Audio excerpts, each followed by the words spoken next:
আরে দাঁড়াও দাঁড়াও, তালের সিজনে আর তালের রেসিপি দেখাবো না তা কী করে হয়? আমাদের বাড়িতে প্রায় ৩-৪ রকমের তালের রেসিপি হয়েছে। আজকে যে রেসিপিটা সম্পূর্ণ মায়ের রেসিপি, সম্পূর্ণভাবে আমি দেখাচ্ছি। আমি গ্যারান্টি দিয়ে বলতে পারি অনেকে হয়তো খাওনি। কিছুই না, চালটাকে ভিজিয়ে ভালো করে মিক্সিতে গ্রেট করে নেবে। তারপর একটা লিকুইড ফর্ম দিয়ে বেশি করে জল দিয়ে তার মধ্যে এবার একটু ময়দা মেশাবে। তারপর হচ্ছে গিয়ে নারকেল কুঁচি দেবে, নারকেল কুড়ে সেটাকে দেবে। আর তালের যে মাড়ুটা বার করা হয় সেইটা ভীষণ কষ্টের জায়গা, তো সেটা আমি আর দেখাচ্ছি না। তালের মাড়ুটা বের করে নিয়ে খুব ভালোভাবে মিক্স করে নেবে। মিক্স করে নেওয়ার পর এখানে কোনো চিনি বা কোনো রকমের মিষ্টি অ্যাড করবে না। নারকেল আর তালের মিষ্টি হালকা মিষ্টি মিষ্টি খেতে ভালো হবে। তারপর চাটুর মধ্যে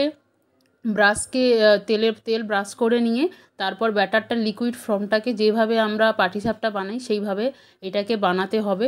খুবই টেস্টি আর খুবই দারুণ খেতে, তালের ফ্লেভার দিয়ে এইটা একদম লাইট ওয়েটের মধ্যে দারুণ খেতে, একবার ট্রাই করো। তালের যেভাবে আমরা বানানো হয় পাটিসাপটা ঠিক সেইভাবেই ভালো করে দেখে নিও ভিডিওটা। ভালো করে জাস্ট এতে দিয়ে তারপর খুব ভালোভাবে হাতটাকে নাড়িয়ে নিলেই পাতলা একটা চারিদিকে লেয়ার হয়ে যাবে। দেন তারপরে এপিঠ ওপিঠ নিয়ে 4 ভাগ করে নিলেই পুরোপুরিভাবে রেসিপিটা আরও ইজিলিভাবে বেরিয়ে আসবে। তারপর এটাকে গরম গরম খেতে পারো, এটাতে আলাদা করে গুড় দিয়েও খেতে পারো, দারুণ খেতে হয়।